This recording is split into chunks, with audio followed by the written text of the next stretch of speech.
Friday segment with Christian Donkor, where auditor Kesiepa, chartered accountant, Babisi Nkunya, ene August Osana Bosomi Wachino, Neda Etoso Eduno Emiensa. As Sedan Edema Tradiampon, Sanse, from the beginning of the 8th month of crown, from 1st August, BC 23rd, no, I mean, what in year, because any penny from 1st August. LBC 23rd August no where to enyo ti e bi dayare paso baby mu dane mu odene papa baby bi da no e mu odene enye ne pese o yare o but abansa enye ne pe se wonya nkwanhia o but abansa enye ne pe ene se okosa hoyehien mu but abansa. So if you online entry, if you unna kolebu, unna konfanoche, unna ukromo hospital, na anopay, emoje diumu efrusanedia, you should be grateful to the Almighty God for giving you such an opportunity. That privilege, it is by the grace of God. So don't be so ungrateful for what God has done for you. People will always talk and agitate and talk and talk. Some even talk nonsense and says a media nyame obo miseni and kwa dem abra if you have life, you have everything. There is hope in God. Onhu ayefe nyame usika wanya no nyame adwuma na wo ye na ekoso no nyame unless say ukoji bibi sha adwuma no and wasem but to me what I know is that the God that I serve a living God, a testimony God, unfailing God, unchanging God. Mesum nyamia otiase mesum ehunu nyankwadaja katachi mununkum nyankopon bord ye twedi ampon nyankopon totobo so tete kwafre mo ose ade yo ehuntahu ehubobrim okofre bo tete botan ehunu nyankwa da agya ena mesom no teme wonkwa eni obi na de amame eya safo rade. So I'm always happy obi busa se owa ahene ntine reho enipa ntedu ba bia areho ne ba my TV so na wo se mereho me shame dem na me so anse oni ho. But I'm always happy, most especially on Fridays, because I'm a crowd. I'm always happy, and I'm so grateful to God for how far He has brought me and what He has done for me. So grateful. I'm much grateful to the Lord Almighty. If we mofra brim, nkukuhwiase, emu jajo, mpenten kwatie, emu binabo, emu ebubuo, emu menasepo. Babia no. So I have no excuse. Me say me kase me twentwen so se me hoho nyame atontom no mama mani aso de waya mama. I have no excuse. Any time, any day, any minute, hour, or just seconds beyond, or some tontom nyame. To the me na ye o ya wa wasema me yiye minim de waya ma me onye bi ma wa me minim de nyame aya ma me se nyame nye bi ma wa me de to me. And I'm a teacher baako last week or the platform JHS platform picture bi beto so am say na wani e say wa oh God, yes say am you. And I don't pay me shame cry me too for say. Ma wani so de nyame ye wo. Ma wani so de nyame ye wo. Ene de nyame pese oye wo. Se wa na ho ase a de di akire ma. Sana nyame ti o. Me se osum nyame o, wan som no oye nyame. Se du kwasi ada obakwa sori o, onkwa sori o. He's still God. Nothing can change His name. He's the omnipotent, the omnipresent, the omniscient God. He's the one who created heaven and earth. As I say, I'm not to say, Obana Dao. Yawonga, one more say, Sabi, you know, and Chomano, the Kwa Muchia. Uba Pias, I see so, Pias, I see so, Nia Meno, Wabona Sass in the Hodada. A ye in fear pay. And as I see your bottle. When if we are obey Munukumi, Sahui, Pilla bien Grumu. And the anti sono, and young mama, so be a ye. And young mama, Jenny Antana, if any, Ahuma so, and Yakukukonia Kakaben 7 away. And you're a class, and your class name it. And you're a friend name me. Bra, sister, a moja musada moja was any panimo. Don't be so arrogant towards your fellow colleague or brother or sister. Be humble with humility and respect. The unchangeable and the unfailing God will never turn his back. This morning, I am encouraging and advising you at the same time that you should be grateful for what God has done. Be grateful for what he has done in your life. It is not about money. It is not about sikankwa. Enipa hunu se onye sika dia nyame nye bi ma no. Enye sika o. O se sika pem timi ntokwa. Ahunya dia entimi ntonkwa. Enti se mo sika pem a. Menu aba me ma me sa anwum no. Anopa yi. Me say, and yet, Sikankwa now say you should be thankful and grateful to God. Say, hey, Sika menye di oseme denya miasi. Obi wa uniska oseme nkwa sorry. And yet chinchine twan. Say or say okwa sorry na unisika. Nyame ni nim say woko no unisika na woko. Don't feel shy in the presence or in the house of God. And ma on ferry say okwa sorry na unisika. Do time my off now here no sorry be kojina no kojina catch nya me say rade won so ma sorry ko rade mu na ekoto off na boa wadwuma no mini kapre na obo hu se nya me be yewo sika ani ahonya ne dwete entonkwan de o mankwa ani asafo rade to de odi woni atoso ne de ho atoso na e wa wasem kuku na ehye wo dem wo na onim so no enyame na wa wasem inku ene semena inku ne semena ene oil na wo de wani atoso na wa wasem drinks na onom wo fie ho no ene netie so for timika fa netie bu aduanum kakra na ene na obenya nkwa wa wasem nemum na me pese me ka che wo se enye netie ene enwo na wo de fra aduane na sofo bi de ma ono na mankwa your mankwa and yasafo rade. So we should be grateful for what he has done for us. From the beginning, even in the 8th month of the year 2024, 1st August, up till now, 1st August, BC and 1st August. 1st August to 23rd. I say, do baby nam penny for my pempe mo pa.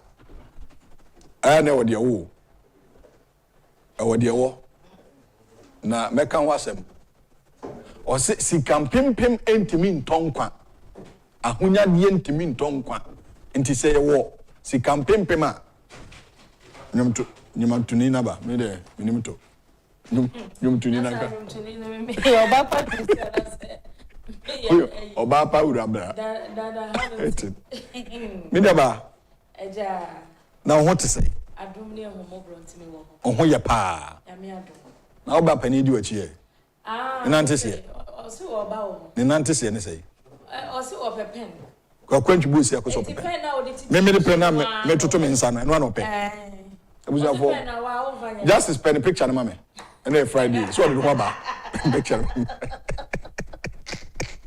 any part no ho ase a won po Kwakwanchi. Abroje for say me ha no. Ono na jiji mi o. Let me call me pen. TV show am yema djuma wo radio. Every radio aba. Say me pen na open. No na open na wo mfa pen nya hwe. Enti no di achi ba. Ai. Enti ne nanti sie nyina no no. Mini hwe ka kire no. Na ga de na obeka. Mini hwe ka. So e pani wan kan izo odome hu. Eno ni omunyi du sara no mo jiji o. Cause 51 years. Was me be ye. Osime mfie be aduonu. Yeah, 25 years. Enti ni pasa no, mi se na kana sep. Me bra pani. Na nye careful odome me. No ni asem. Ame fa musu okoi. Na wonyo mwe wanya. Si kampempem timi ntoka no. We wango. Mintimi. Enti na so. Kampempem timi ntonkwa. Ah. Awonya die timi ntonkwa. Oh. Say you won't pimp ma. Emphasize that money on manka. To come pimping to me tonkwa. Dabi. Awonya die to me tonkwa. And you say you won't pimp ma. Emphasize that money on manka. Anaba. Unam nyina emphasize that money on manka. And you say you won't pimp ma. Anya zi fwase mo. To me tonkwa. Adia no pa. Hona me den. Yenyina ne bekro. Adia chia no pa yenyina ne beko. Adia san. Enye yenyina ne san wo fi. Ah. E won se sika ya adia nyina. Na so sika ntumi ntonkwa o. Entiti ya wo pimpema. Emphasize da mani o man. Tia faso.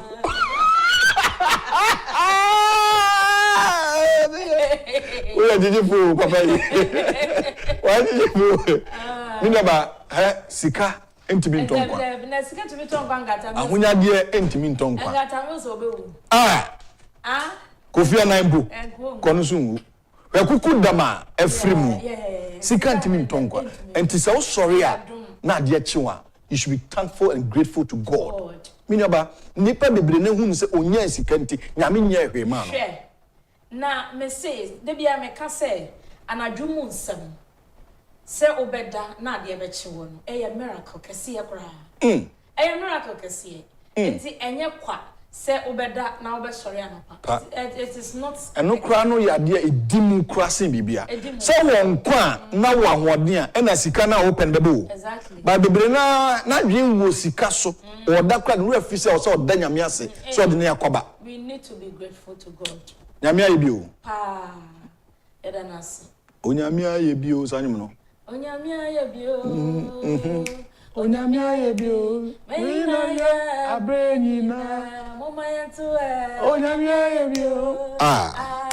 Onyame aye bio. Onyame aye bio. Wina ye abrenyina. Ansa mense bia de nyumba o. Emom. Ansa me de nyumba na to bintu. Minim nyum to minne ya de to nyum. Aha anti mia no me gitum say menye good in that. E ba say enya hwe. Enya hwe nso. Ai obi ane ne de. It doesn't matter. Yes. Obi ane ne de. Obi ane na aduma chede. Obi ane ne de. Aduane die mu kura aduma chede um. Of course. Se wo ko ma me o se krum ho a.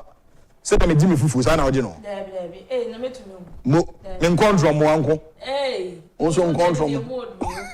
E kum go ma ne bia. Boy. Na wo ye de. Adum. Eno ankofo frefre pa. De normally to dwa no. Hey.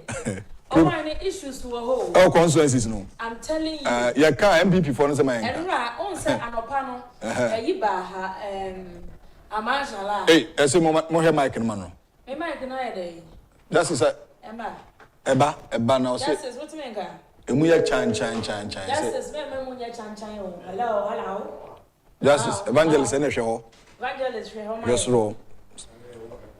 On say enra no me free ha ko en na chabita kungo. Radio studio ho. Enti ma minya time etna news show na me tie calls. In fact there are issues. And ya besre MPP for no say omo en kofom na omo ne enkrofo no enkasa. There ewo abato we mu no say o call people no edwawa waso be yeshi. Because omo no na wo so omo to ne duduo mu. Floating voters in there ne be so a na wo ko wani. Enti issues bia wo constituency bia polling station bia no they should go down and solve all those issues. Ebebo pay. So how to was. Eh, mati bebre. Baby ba ko a ejada ho a enye pa ye Aguna East. Aguna Konyako, Aguna Safo. Nkru no so ho. Nsaba Duakwa. Mo city enye mo dia. 2012 Queen Star Pokua Soya. Yeah. Ebe win seat no easily. 2016 or say winning. 2020 or winning 3 consecutive terms, 12 solid years. And Obabidi. Na monso montamonyo. Na me asama afena me tietie nsam no monti o de me mpere me honkom. Me nsaka dis moyi ano.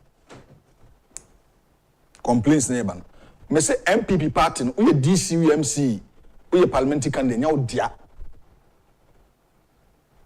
Parliamentary candidate ni nyina bi delegate na bom tin so me wako one term.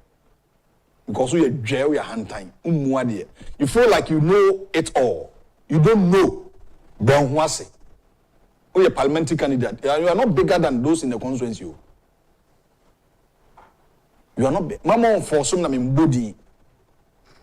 Na me wo audios delegate constituency and from the brain send videos and audio. Musuba ya modern edi yen kasa kwa wo.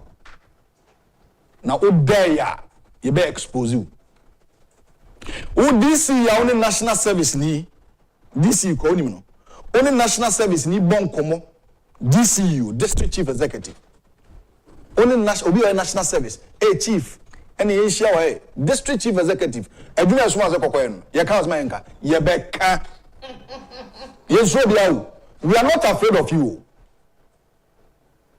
Aduma we honorable Agyapong and the buy any ye bi. Na omaya kukuduro si enkasa. Na nyesa kukuduro nkwampo. Ye nimdieye ye mfiti prekupe nkasa. Tuye DC wo be bia wa duhuni. Naka last minute. Last days are always what? Dangerous. One here on global front ye beto abeti MPP. Ye ni abrese kotomoja no. Ntu de fa hobra. Waso afofra fa ba the dialogue so na obeto samia obeto dwe DC and MC o de fa hombra and a parliamentary candidate o de fa hombra o de kekwe o try obi obe ye be expose you big time. Don't dare us. Don't go there and dare me or me ma ho mesre sikada.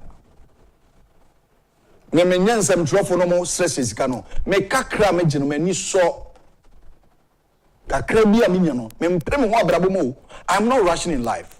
Why should I rush in life? Didn't know say me rush it. Because ebrese V8 na utwi me nya more than that. O kra the political appointment no be na lazy o me koye politics because of zo nya sika because be politician na obi nya sika sisi obi nya contract. Me de me bre me mu je ni sori akomachi na me ba o.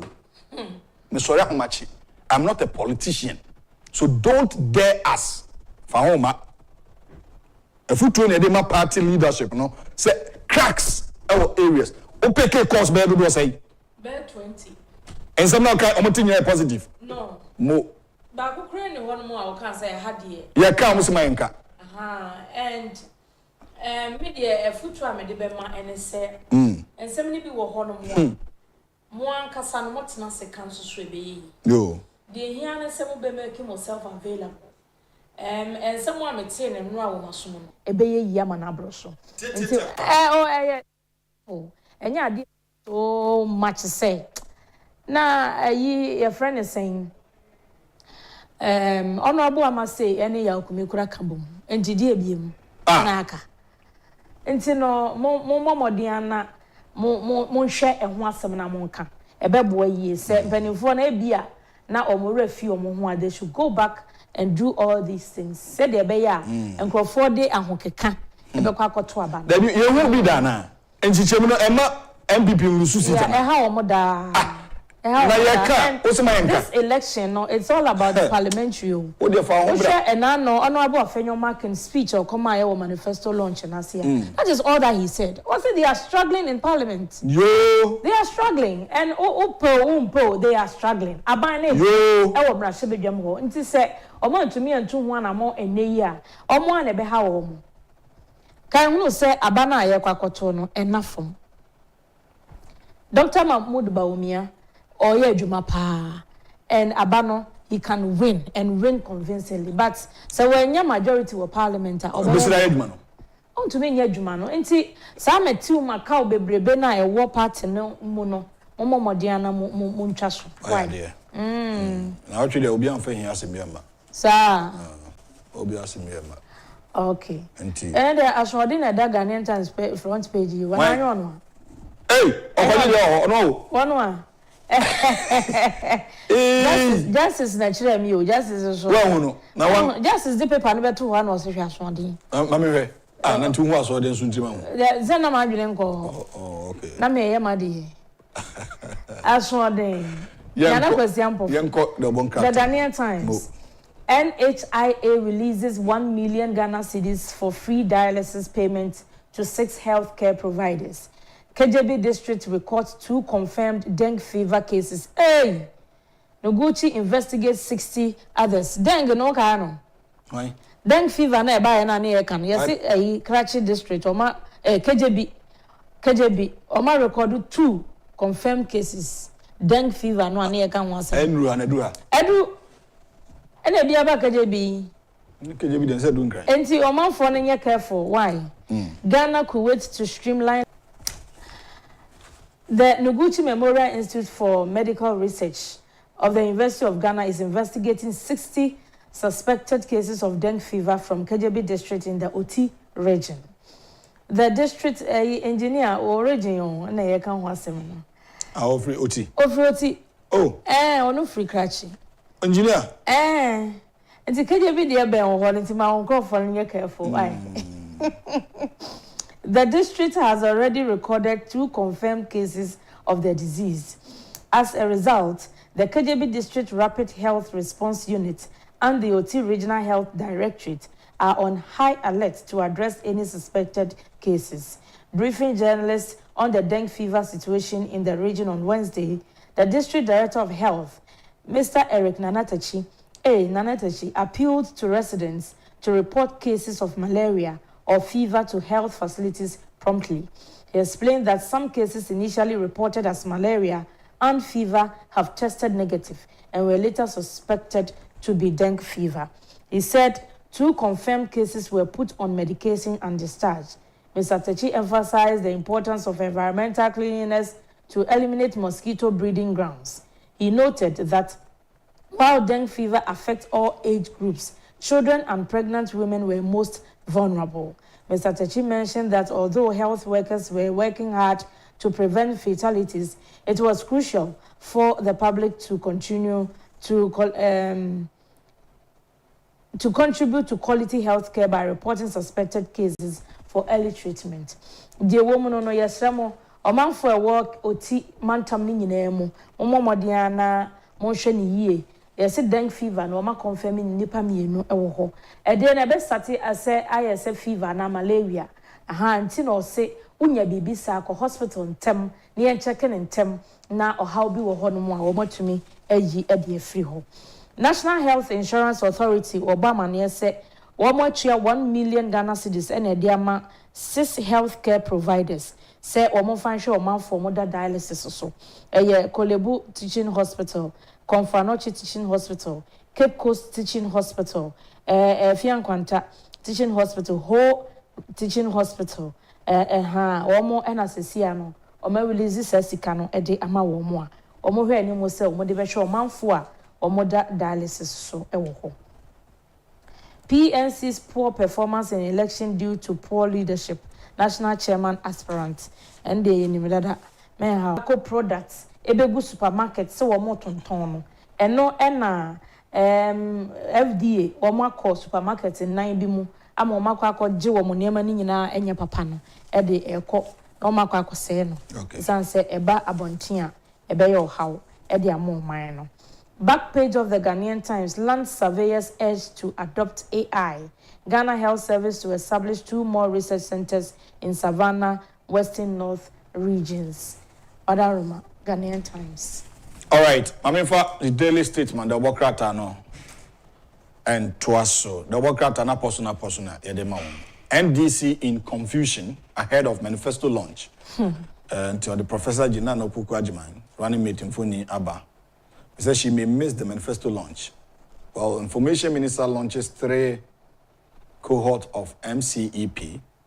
Akufo-addo opens UDS at 25 Promise Building. NHIA invests 1.5 million Ghana cedis in dialysis treatment since June, and 400 new jobs from DRIP project in Upper East. And also Awaha. I say page 2. Page 2. I said no, Mampeni University of the building, a 3-story complex. Or we intend to commission. Okay. Since you are the entire commission general. Commission. Now DRIP project and Honorable Dr. Hafiz bin Saleh, Upper East Regional Minister Akase. And Nipa binye juma aye omombe operating machines no. Agyapong ene asanwia ene kunkuma bo no enipa ahanai 400 metie na Agyapong metie an engineer can say o de koso me kan twi o engineer so no kan rofo ayo te be ma nipa aye 400 binye juma foforo aye. Okay. Our Upper East region. Okay. Through the District Road Improvement Project. No? Okay. The Regional Minister Nasema. But machines na dey na business abre enko district no. Ebi de ko. And Madina dey say my Greater Accra vonya. Menim do mo dey patch. Aban danema mo wi a. Enya aban president. Enya president na say. Because machines no low bed kan ho aye de be ko. Because bibia no my free Accra ha. Say district we na e ko. Until you invite, you make agreement and invite the DCs. Now you hand over to them. Madina dey ma denta dey ma. Until one wonya ne dey no. The Eastern region near that be required and call. That's just where they. Until Utia, speaking at the regional launch of the construction equipment. Regional launch na hu here. Almost a regional launch here dey. What do you want to say? Most a regional na ekwa district so na district so district launch. If so be na was a launching nyina won kan. Wo fa nkoye adwuma na dey asem. To me kan ho asem a wo monte ase. Me say am for bebre adwen wo form. Regional launch na mo dey here dey. Adwen wo form. Oh. Or your honorable. Yeah, my wonder how to. You can't. I'm going to say my anchor by Becca. One person, you have platform. You have the and Robert Transona King. I mean, regional launch in the pa, Vasoben also. As I call only say mobile service, another Sika. Ombesiska. T the core region. Upper East region alone, a total of 117 pieces of equipment had been received. They include 15 backhoes. Backhoes on the phone a tiam minimum no. Need the tiam minimum. You finish tiam minimum and I tiam no. And your tipper truck. And you 15. And they will be any tipper truck. And your 15 motor graders. Motor graders. That is for also bright. Edu kwai. Motor graders here they edu kwai. No edu kwai. And 15 water tankers. Okay, and 5 rollers. Rollers, and we have rollers nini. And Agyapong. I have Agyapong. And 6 wheel loaders. Wheel loaders. And 3 bulldozers. Okay. And 3 low beds. Low beds. And 30 concrete mixers. Hey. I didn't hear set complete. See, oh. Hey, regional minister for you, Moody Mumposo. Regional launch in the infrastructure. I launch here. Dialysis, a buying on National Health Insurance Authorities for Bama since June. I buy this 1.5 million Ghana cedis. And a room dialysis. Say your hair, ye, your hair did ye, chemicals and in your near Sawina, Yamosaka. Because kidneys in this area, any ekofa science kai dialysis. Dialysis no kra no enye papa wo. E de to dialysis so kra enye Ogbena. Miwi. Na page 2 no. And what the say NDC in confusion ahead of manifesto launch. Insider reports point to escalating confusion within the opposition National Democratic Congress over its upcoming manifesto launch. Nti say ijada party ni mu pa. Enya sem ketwa. According to the uncertainty, sources suggest that Professor Jinana Opoku-Agyapong, the party's running mate, may miss the manifesto launch. Her expected exclusion is reportedly due to her name being omitted from the official announcement and Nidini wahu a letter no. Letter no omodi announce mepa ma. Omodi announce so mo ba be manifesto launch nidini. Running mate. Grandma dini mo. Enti we no omunyo yi. Na ye Kenya MPP for say nkofo mu party na gu. Enti mo so ntoto nyoma mo pese beka. Enti mo Chronicle. The Chronicle, Ghana is on the right path. Bawumia and Napo should be given the chance to lead. Nana Akufo-Addo Eka say. NPA dismisses cheating allegations in cylinder recirculation model. Health crisis looms in Tema Community 2 following sewage collapse. Third cohort of media capacity enhancement program launched. Yes, say Oko Tema Community 2 sewage no apai. In fact, Tema any sewage system need a serious issue. Say Tema sewage no ma ya de akobo ponim. Yeah. Wa me nkroma penso. Nti e wo mu abo se na pai. Na nam water ta. Committee 1 dwom say acha bosomi bia na bia pai sa. Nti say yes Oko community 2 BBC honom area hono. In fact, one hwe ne yi a ebetumi de yade ati se ewo ho. Okay. Municipal Admo Director for Tema Michael Donlawe and what church mu say in fact the crisis no ama saa de ma we nyina akwakoba o se Oko community 2 hono mo no as say no o man for mote BBC area hono in fact enema nkoyi sewage pa apaye nam crofo dan chidi hey yo Omahene of Agogo traditional area Nana Akufo-Addo and what they are to Ghana for enemies was bia say Dr. Mahmoud Bawumia and a running mate Dr. Matthew Poku Prempe. Omode Omino Eshe woman sa. Omino is on the right path. Ono de ohun say adwuma no. Omo betumi aje amagana for ye ho atoye. Mampeni Nana Donkor Akufo-Addo fulfills promise by inaugurating Silver Jubilee building for UDS. Okay. The University of Development Studies. Na MPA for so no mo dia balance nkrofo church social media say cylinder recirculation model no o de cylinder e papa ma o mo a na o mama o cylinder atochie o mo se sansem no enya no kore nti se obi a kofa cylinder enya papa brewo a na ndie na enye cylinder recirculation model ne bi na ni papa wadaruma Chronicle ene na wi me fa weekend crusade ni wi me ba empro Daily Graphic ene Okuama boating message menkai. Sound. Me de tabuato so. Okay. Ko send in premium no yaka. Okay. Ntene na Okuama boating betwe waso. What dey go YouTube wa? Ko YouTube ntene kan message. Menkai. Aye. Yes message no send ba ko pe. Wo be send asene sa na wage space no. Ntene na Okuama boating the message. Me say enkan. Menkai oba eja. Daily Graphic. Ogwama hen celebrates 25-year milestone. Involve chiefs in governance. Osaberima Kwesi Arthur II advocates. Na Cape South constituency open race for to ensure electoral integrity. Onwa. Okay. Besho wasem na yaka. Koko abrabopa onimomo. Oni koko abrabopa. Ontra crossing to Koko, mom to Koko back on. Our we produced by company. Yes, Koko Abrabopa pays 11.5 million to cocoa farmers.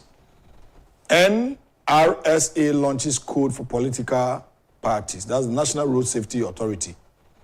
And I saw Adian Awaha. Na osaba ma kwasi ataye ogwama ahene otana kunya so mfie aduonu num so ni o na nanu mutum se ahemfo no omu nyina ye de omu sisi so obra na omu asha brabase komanimanti osaba ma so atana kunya so mfie aduonu num 25 okay 25 years and o kase yemfa na nanom en mama mu se Dr. Bawumia na ma o kano nti o ha sei ndobokata na page 13 Kratafe toso do emiensa story no ene wa yo. The director of Ghana School of Law, Justice Berima Yaukode Opon, and a catch electoral commission for say omonfa auditors. Also it's about figures. It is. Your professionals engage you na mo figures nkika bomu ni ade mo fa nkwala totofe fi o mbeke kan 1+1 omu hu na ni so. Na beboa easy for na nkasa. On the futua or the ama easy. Now, Institute of Economic Affairs inaugurates 9-member presidential debate committee. Omania bro. Debate ni dia beba so. Any power committee in the Esuni. Can say former Chief Justice Justice Sofia Kufu Okahon. Enna ode inipa bi to say presiding Bishop of Methodist Church of Ghana, Most Reverend Dr. Paul Kwabnaboa, and a personal assistant to the National Chief Imam, Dr. Abubakar Mohammed Mazou Azindo Okahon, and a founding president of the Worldwide Miracle Outreach, Dr. Lawrence Tete Okahon, and the diocesan bishop of the Accra Diocese of the Anglican Church, Right Reverend Dr. Samuel Silvanus Mensah Toto. Omunyina county we the debate na meba so. Debate this year yate committee na meba so. Na nipa na ode omokoye ne so omo ma ben. So ma na Ghana phone say ni kwase to aba. Nti omo maka debate no de omnie. Asa ko interview. Oba ha e be interview. Ebusebusa wo. Nti yeso ye be to aba ma wo. Ye be de sika bi to oka. Eni ebusa say kwa best you say who competency no. That one ma debate ndia. Na hu hia say to aba ma wo. Back page. New Weekend Crusading Guide. NDC breaks in cold sweat over Bawumia's bold solutions. Make last-minute amendment to Manifesto ahead of Saturday launch.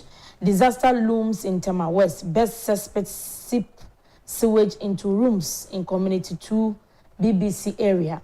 Market women for Bawumia seizes Dodowa for NPP. They break NDC's monopoly.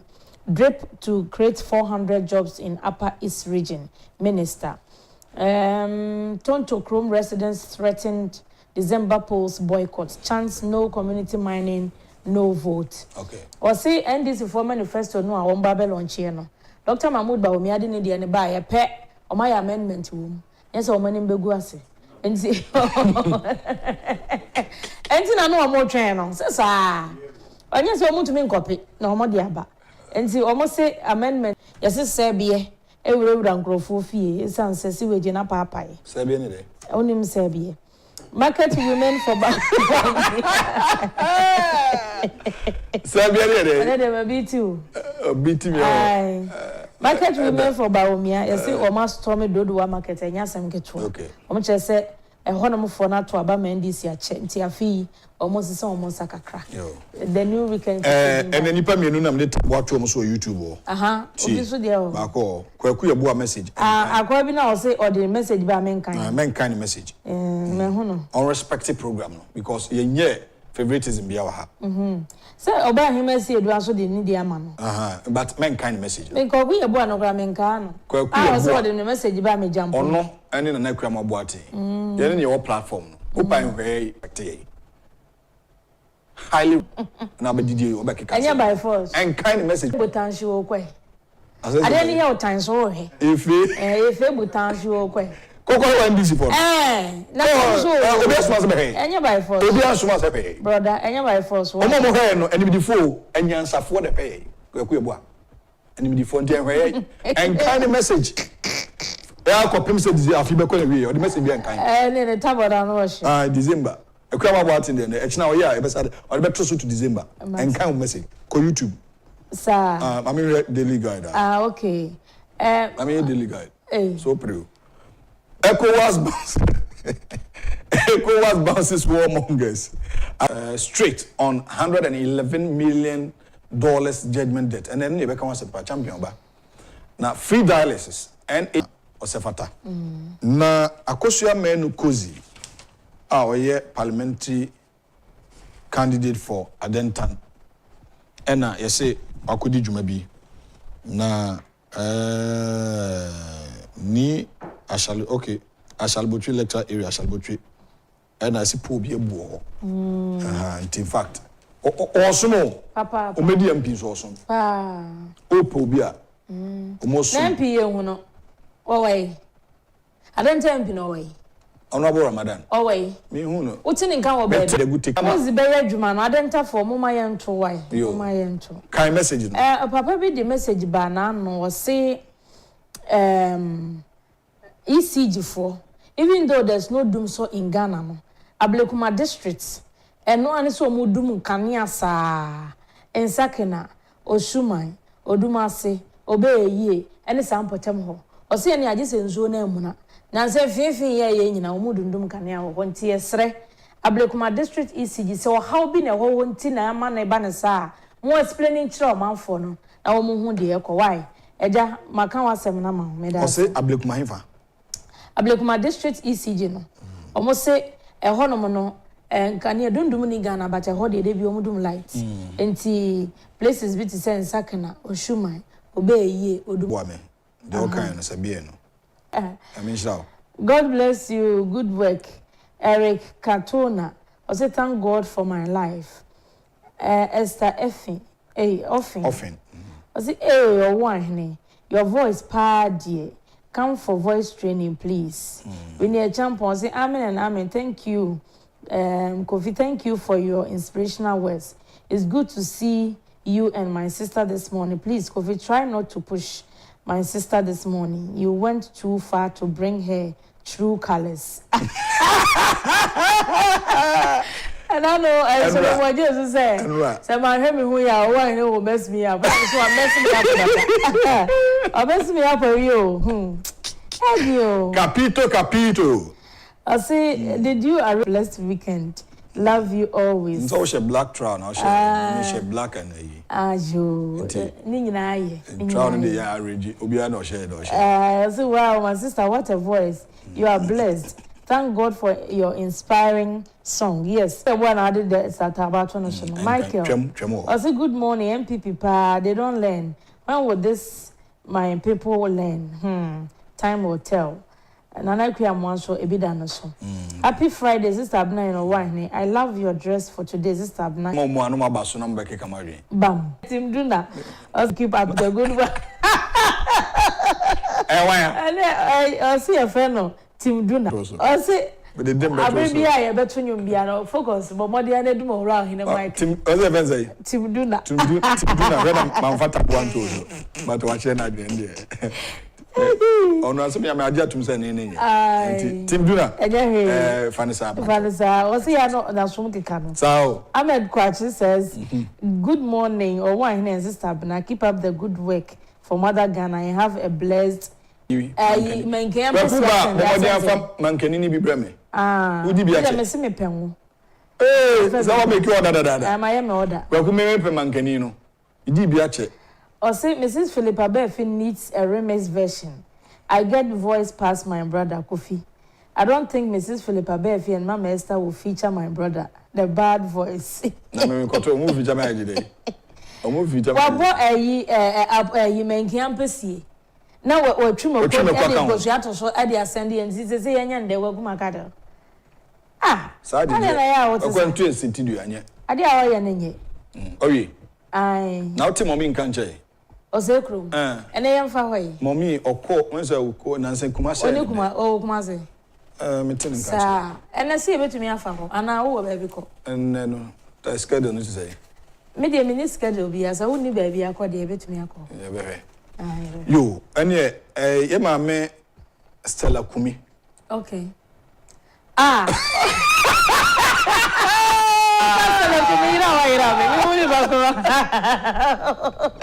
Fele mama. Fele mama. Fele mama so that's. Ne papa ne Owura Francis. Ya kumi a onya 91 years. Yes. Na no ye na ye wo da. Achimda. Ebusuya ne so mo da obi bia ase. Nyame hira mo. Se mo beboa ye ma bibia ye. On behalf of ye Fele mama. Fele mama. Auntie Stella Kumi. Tumika kumi na ebiro. Hu ni pakro. Mpa. Ye da obi bia ase. Nyame hira obi a. Anso mo ye na eyi.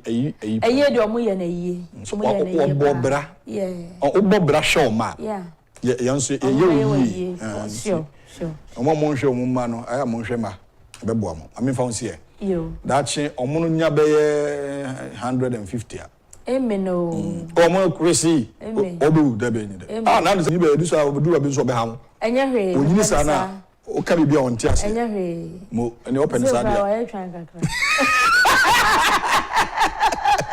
ela me se sabe me no papa casa so de jo papa yini ekanyini ho me ma no de na yesi ma o sa se me ma no nyini a me ma no nyini a omo asem twan me ma no ye e ma de no me se say from papa na nkasa na se me twan Her Excellency the Queen of the Dialogue abena nya akukọ ekuma na yete ne nka de bon krata mu ensem ahwefo amohe munti epemasem pa ya pemasem omo ye no kwafo a Christopher agidifo papa a omo mfa political spectacle in showmani omunim de ye wa ye ne favor MPP fo then in Subia cause omo ntoduane ma ye ni enya MPP ne toduane ma me di no mu ne tua me ka boso me I will speak the fact said that Hong Kong pay free the America. We are not doing anything to favor them. To buy platform no so now behave. We be on so man say you. Can wasem bibi na nko we be draw our attention to it. So why bibi cause o abena bibi cause o amadwen cause as a senior or as a citizen. And no na also come me your dirty politics na DC for them mo ye frefra money a mo no bibia ade ne kwa akora na mo say na tie no. Now no too big garbage na say no NDC ni we jai because omu committee a entro na so mu nkotwa enyame na me kan step na too big omu mo hwe ne no asofo akuku dam na hwe me mpanimfo anintini atwotworo na hwe me ajadu okumase o papa panimu asofo akuku dam a mo frɛ me animdifo na hwe amanyofo akuku dam mo nim de eno mo hwe enti obey your politics a enye platform we so and you obetime create a YouTube channel say na bi mo ayo mo didi mpanimfo atami na didi o matam na o ye na be bo abrabo adi no de koso na hwe ne didi sa nkofo na atama e wa wasema abrabo no obi amoma wa na obo de ti da o ya didi se be siw ti o be bo no aye do it if you see say bo anko ade a or sabio enyam na mechiro de ye enunti e futu sam kakra de ma yahwefo enim di fo na hwe for organizers papa for be na hwe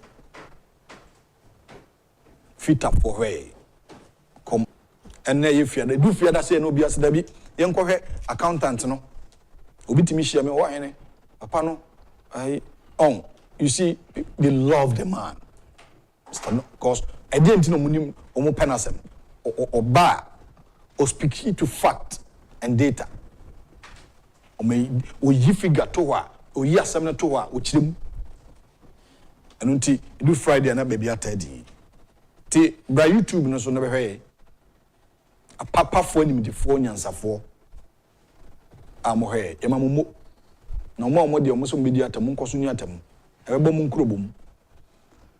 Mr. Donkor atenase anopai Mr. Christian Donkor we a chartered accountant say auditor na nipa bebre na ntimi nchata bi mu furu aroma wae bi furu aroma wae na ro bezo bi so madam fu so ko eh obetimo say ade na ni keep on pushing ebetimi aklik no pass yeah champion mo watching yo wa hina me so anopai boko de boko champions league we dey ai mfa kwanya na me na wasikase feeling mama so da wasi papa say na wo bi eni oh me say if you also cause quantity so a wife so sister back on so wo bi eni internet say me hwe ha ne tell in the morning no na mo feeling papa so then me ta make say ne ma no de ye na ne ye starting ni nti mra de no ko to ho wie na you review frame ko ho nti me ton kapa sure no me tama me yes me baso no na yesu esimu ba we nti osimi nchia mo ma ya me so nchia amen whatever eyi bi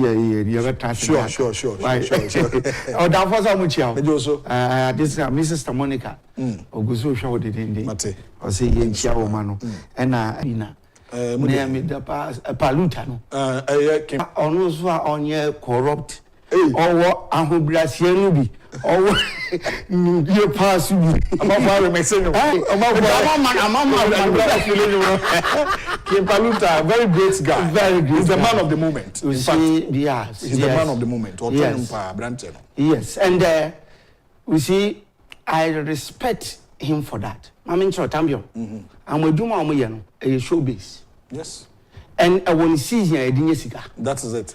I will advise Paluta say, hey, look, young guy, what the whole when you accident to be put away disabled. See, I see your contribution on my own few.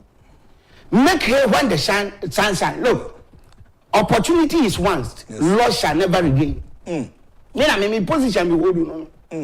Akwenya no ye bakope. A few sa na catch you.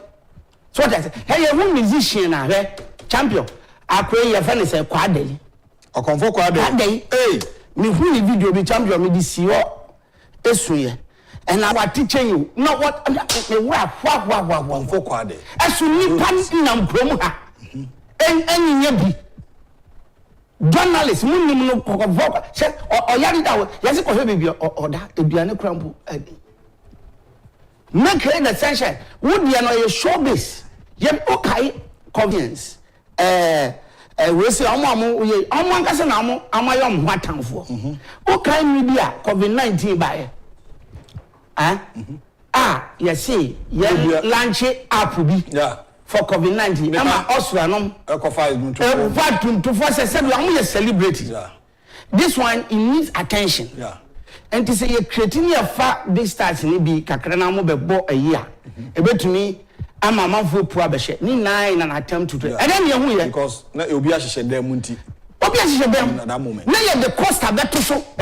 Na abaye kotwe we ama sekawari. Na ma we akotwe satamale. No omu di attempt and am say tie. Say abawe twe we ama sekawari. Sekawari is not a professional. Onye Ghana ni so. And I don't know it has a concept. Just to pull crowd and I know no hey sa ada amamu bo first and you contemporary amu dey be kan yeah yes 30 year meanwhile na sa sika no cry dey ma no a company bia amu sponsor yes na ya start ya nyi sika direct from the consolidated enti na me bi say enti o so dey na shatawale ya gwa na say enti sa kwanya ba na se be you na ye hihye dem one the musicians they can't go that time want to go show am yan gohwe amu ye obi ahye dem enti sa kwanya ba na se ya fa no obenya kakra na onu su edia what is money ye ni di wo mate echieke na mse we are say and ni follow musicians na mo ahodi na tam na mse mo industry where you don't know what you want, that is why we are still what it is. What you say politician aba said you miss easy na sama foul say brabe to nyoma ma ho nyoma ye meda enye necessary ebia nipa no owo MPP o jase but I a professional me here by again you say na journalist bia akwabi so o si ho no a champion o platform na ya na pese wo kura ba wo ti we wo kura wo ko politicians wo ko jisika ana paluta the man back say na za akwa na ankro na si ntuma afi da na o fejiti we kwa o pinche o kakra bi no na wa ye look is platform bi ho ma ya ye bu ye yi fonti so what I say and man say me hu say musicians bi aba advice say ya public ni amodidi amunjai so bi ko bonu ma political party amunjai ba na msa afi na mo ba I've been among Bakasa. This is the time you can also get something. I promise I mean I say but you see, it has become the trend of the opposition. Sure. Onunya obinas or fano, say ombra, no more dia, and no dia yet. How so be at Na sin o hihye nyom pa. Say onu ko Japan Business. And you want me to say? Oya na djuma. And I invite no. Yes. No means that you know a critique attention. Yeah, and this is show ya organize to so be organizing with more afrobi musician. We're so much to the extent that on no quite the Otumiko FM station dear Kufu.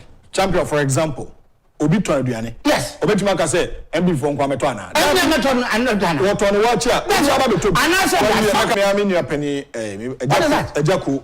Your dinner, Tema, meanwhile, it's a beautiful show, NDC. Yes. Agyapong. Yes. What is wrong with to the extent that one granny I told your car. Emma, you the Ghana at the time, nurse for allowance near chum. At the time, not headmistress, but begging for talk near chum. But yet to me the talk come out. Emma, but we have a messy, say, I'm going to bomb my car. Not yet, besides, they bought 361 Land Cruisers. Wow. They bought 361 Land Cruisers at the cost of 110 million. Now, we just have a report on one.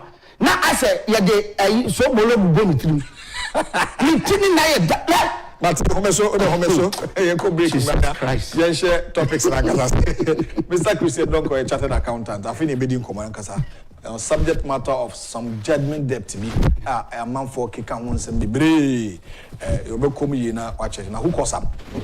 That's the question that we're asking. One a customer you to a judgment debt. So we'll be speaking on that subject matter this morning here on Net2 TV. Maybe the old and Tribusi. Yahome so Abba, Yaba, a bidding command.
Welcome back. This is Ghana's finest breakfast in the capital city and Ghana's biggest and most highly respected political, social, and current affairs talk show live here on Ghana's biggest channel, that's 2 TV, the dialogue show. So, and now here, and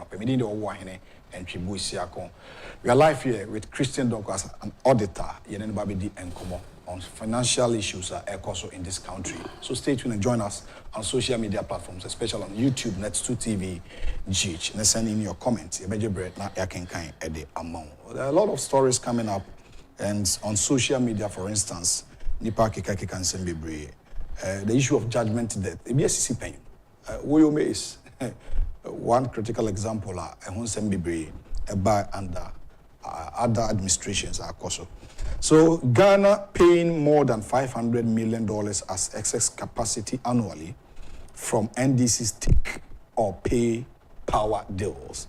This is the Minister for Finance, the Honorable Mohammed Amin Adam, making this statement.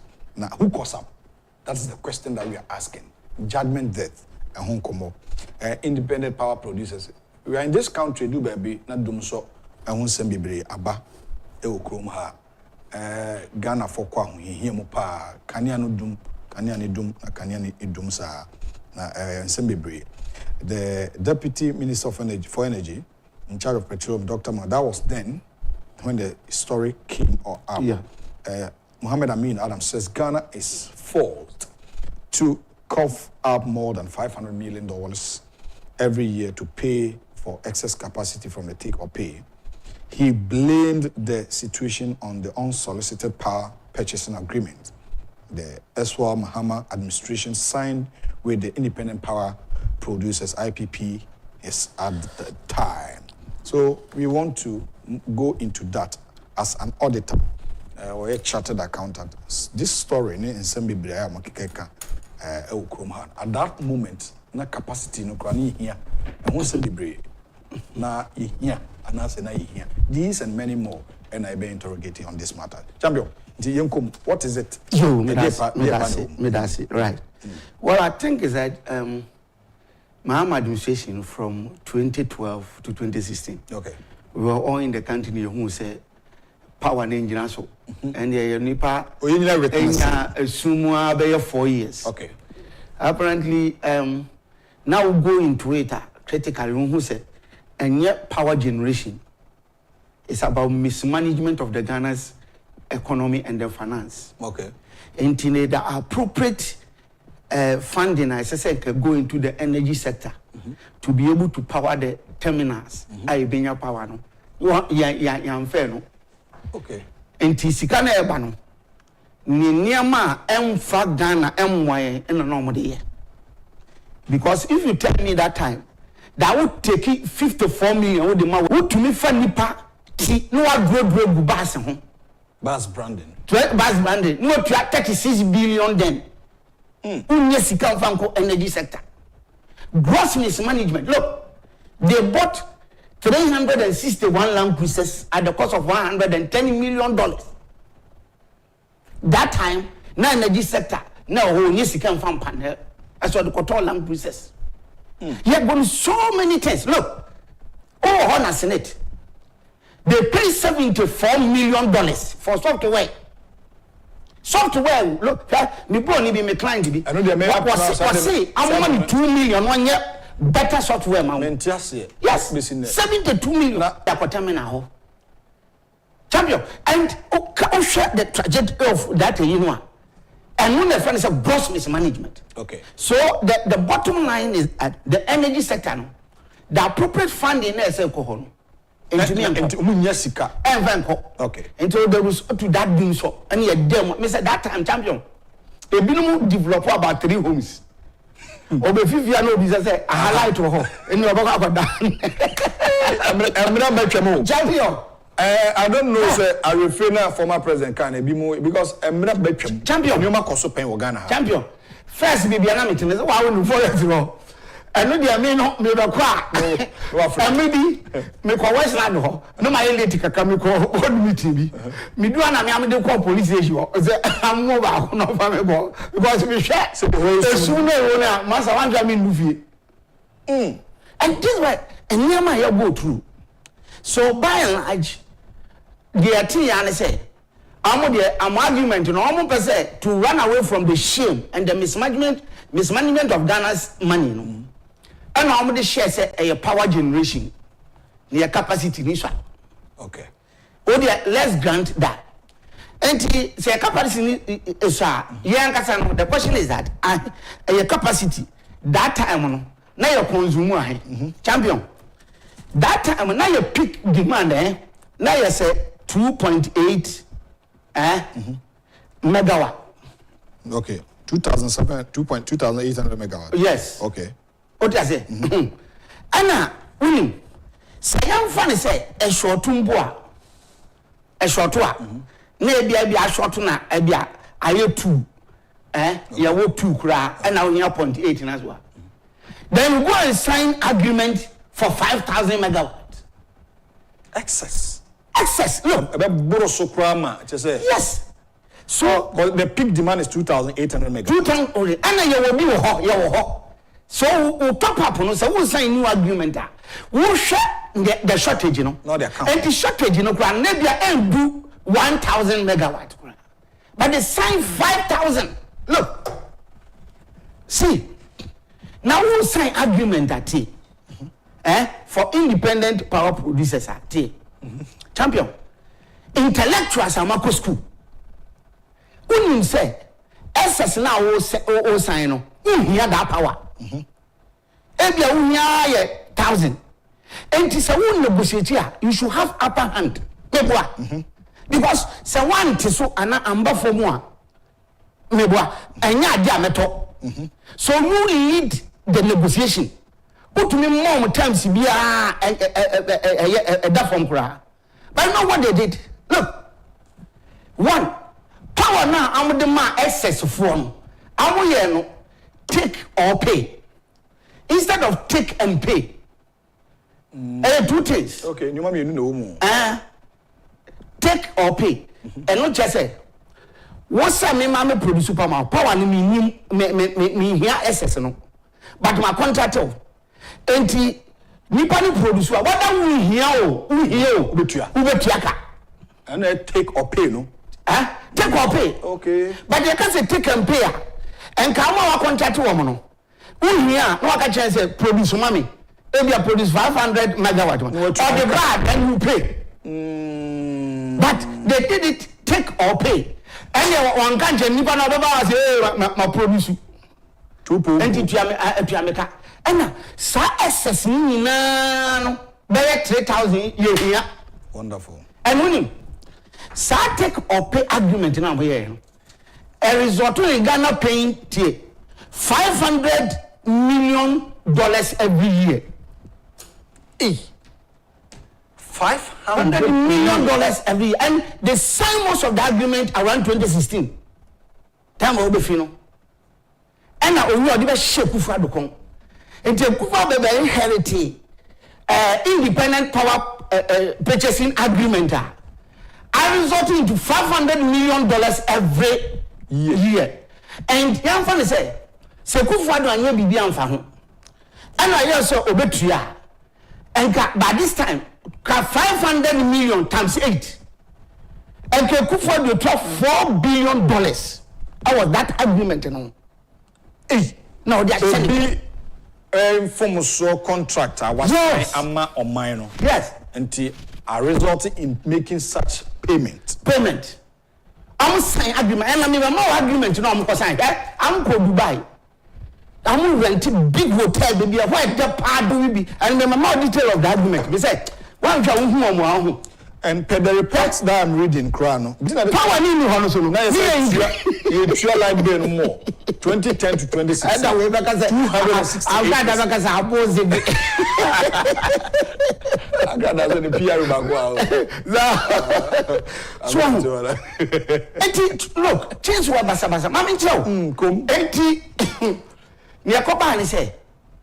Aba we be inherit na your farm 2016 2016 apam na aba we inherit. Then we look at now I will say sisi ano or the debt of 500 million every year. They swaw. Betua. Energy ni bo ho you produce wa we hia but you see take or pay. Onya produce your water was going your j. That's how come. Yes. And that was the regime. And if we can do something about it, talk to them. Now I'm produce excess capacity na ye here. Young mama didn't know negotiate number, but manager baby. Okay.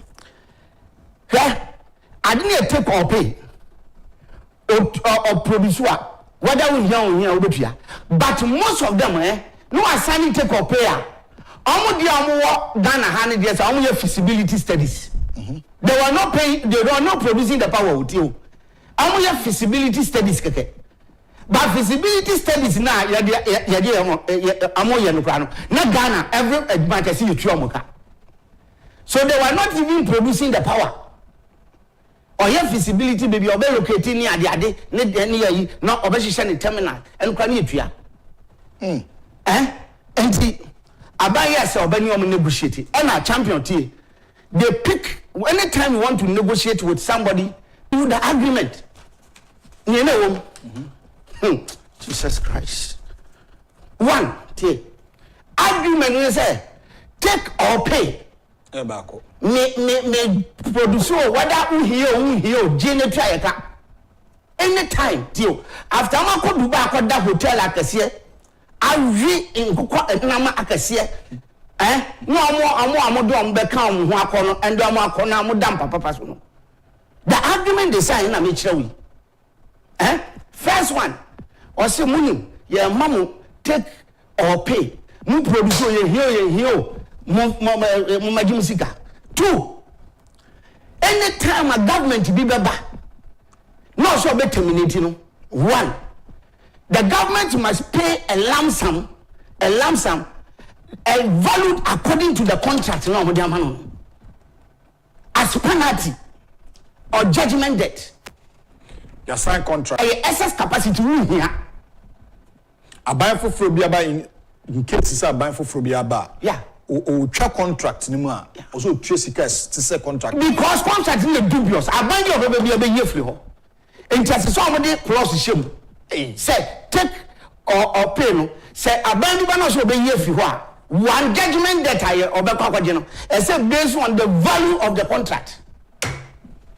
And the would ye pa we dey. And now what the lump sum 2 3 contract. Or see apart from lump sum na you be value on the contract no. Interest rate, so okay. Interest regime. Your back friend is simple interest. Yeah. And then there were other one your friend compound interest. Okay. Simple interest no. Always be the interest you pay on the principal no. Per the agreed period will be based on the principal alone. That is a simple interest. Simple interest. So for example, in case Kramanabo. The young fan is at 10%.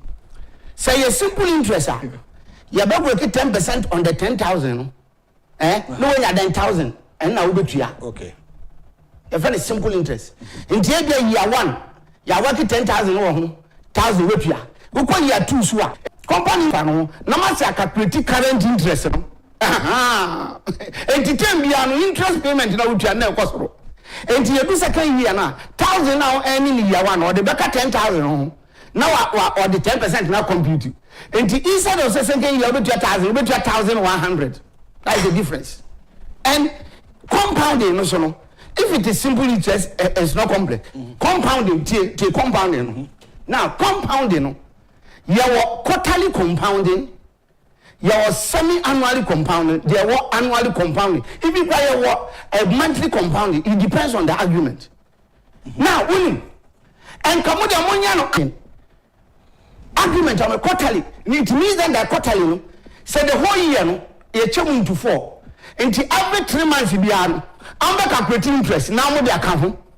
So first 3 months no, you calculating interest no one near the account. The account principal no. Okay.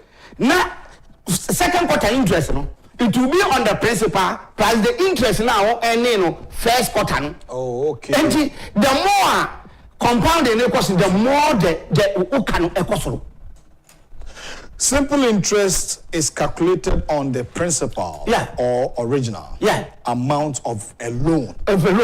compound interest is calculated on the principal amount and the accumulated interest. And then we know on the independent power producers.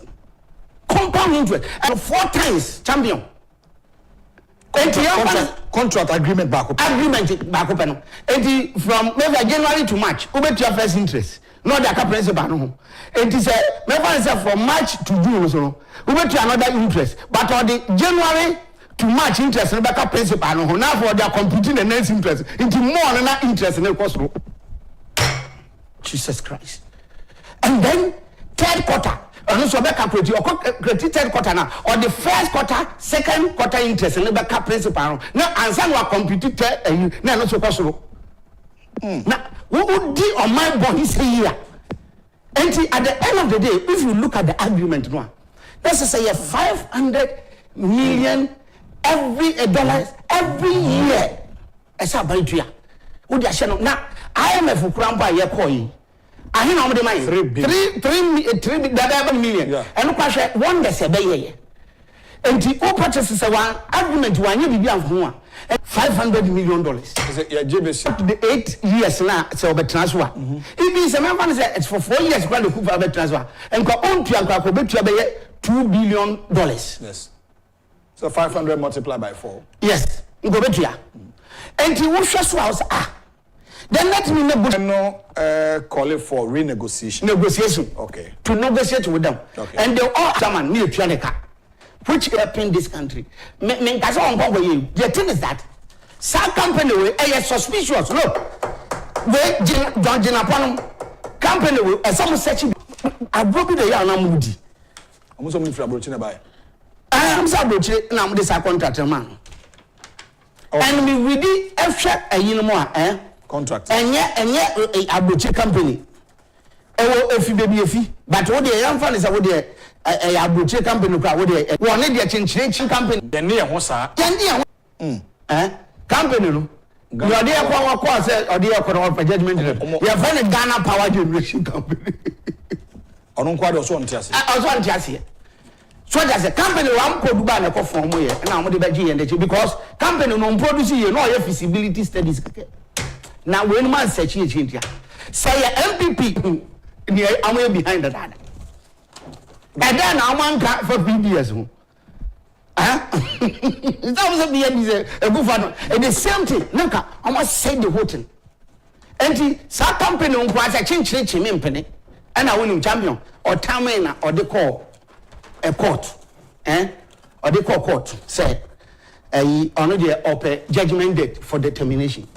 Or the county called UK around 2018, and I'm a year until 2021, and a UK company, a grantee said, look, agreement now more sense. I want to, and you'll be one, I must say, survive determination at one. On the judgment date, a lump sum based on the agreement. What does it? And 2, on my interest rate, compounding interest rate, compounded quarterly, as I said, and also a battle. And I win interest rate in this way, winning. And yet, your fixed interest rate and your variable interest rate. Fixed interest rate, normally it's all fixed, but a variable. Anytime, interest rate and your interest rate jumping for 50%, and also may jump up to 50%. That's affected. Near variable vary. It depends on which and then also I'm going. Well, and said that I said fixed interest rate, and also so why and variable.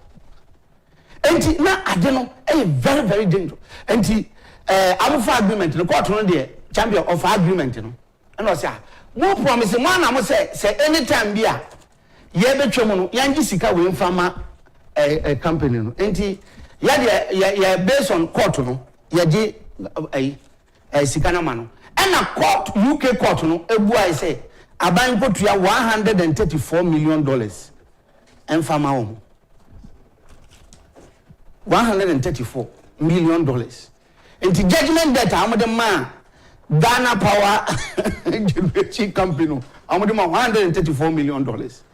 And I'm the better or UK.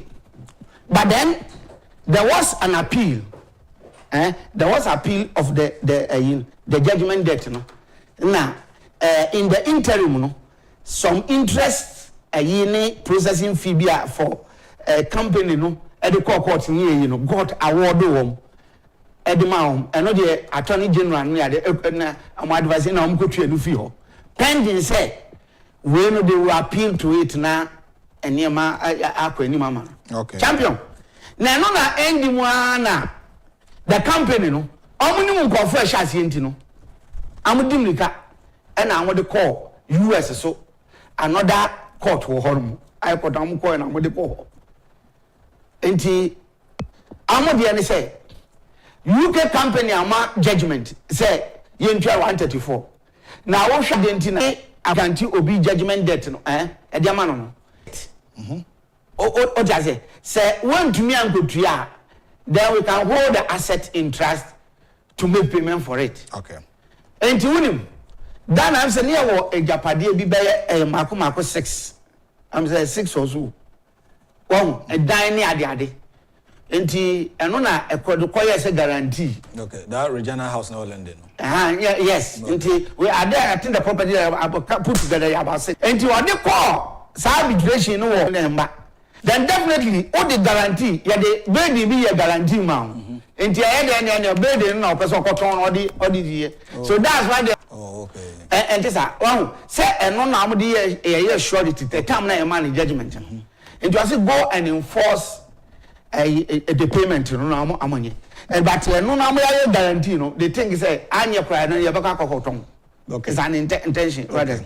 But if you look at the property no involved na 6 no champion looking at the amount now mo hwe no one property no cry no ba ko pe na o ton cry ba ko cry no a betumi e defray cost no but after na ba Ghana government or you're bigger than 130 say $110 million na say a big dada and or you're bigger than that into it's a payment or whatever it is so after we've gone through and a year but you see the issue is that court is law court no look at argument will be assigned go and or the idea because champion say and there will be told kind champion. Now only the sign BBA. Now signature that so say what time man say champion. Quarter agreement now was signed and no bet we for. Because the time you were entering into the transaction, you know knew. We went to call witnesses, but near was sign champion. I am more weight than the any other thing you what must it? Okay. Let's say side judgment date you know. So Ghana of where shall change. So you know what happened?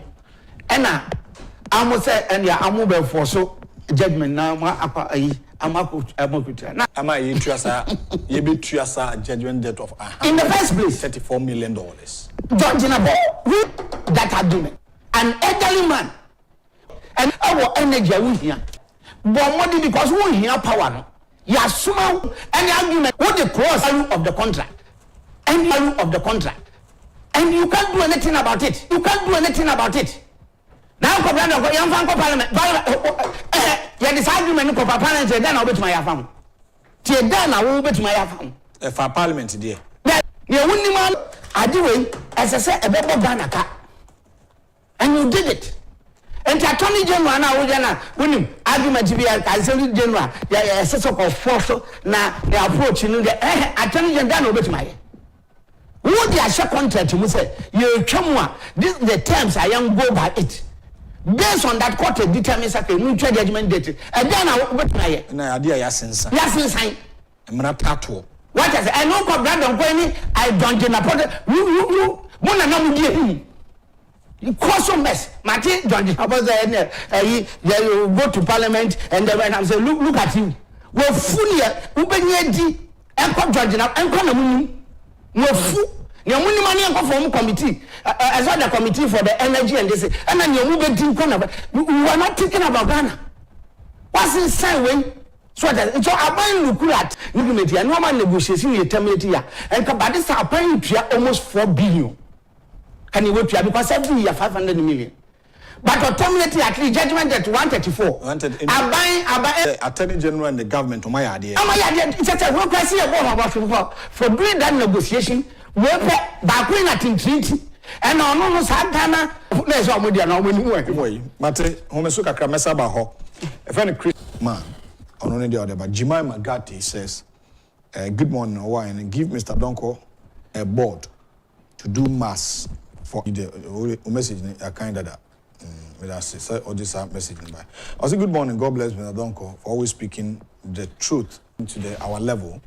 And so, all these noise of that judgment, that this is the simple explanation.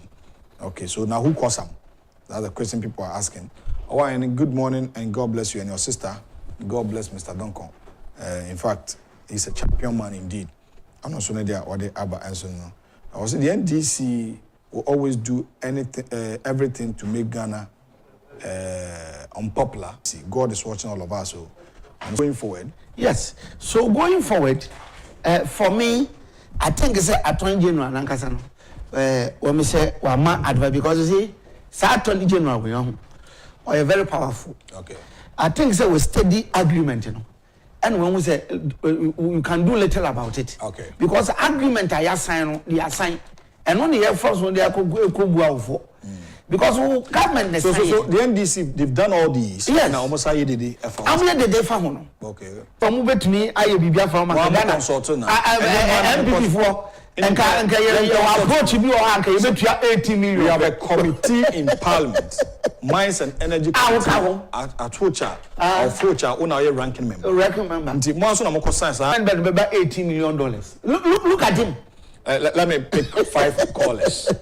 Let me pick 5 callers on this subject matter so that we wrap up the discussion for today. Now, the most open in Kencity Media. Only I'm of 0240-550-899. 0240-550-899. Also, with me, I join in conversation. No, now the acoso. Okay, 0240-550-899. 0240-550-899. Mr. Donkor, we so you water. No, you my. They are very, very good. Okay. Papa, we want to want. Say, Obi walk, Obi Kencity Yana, Mama Kura, you to say, King. Makuma almost so okay. And you're going from a man. That's it. I someone did with him, and I bet not to back hood about one, I bet not to tank about one, and I bet not to tip about hooks. And I said, that's not NDC for the propaganda, because almost that is the only thing they know how to do is propaganda. All right. For them to propaganda to the people, for people to understand them. All right. And I've heard the Adamasi, and they update some of the miles. Now, Mr. Mika. I'm before I'm saying you may be high in funny heroes. Yeah, maybe.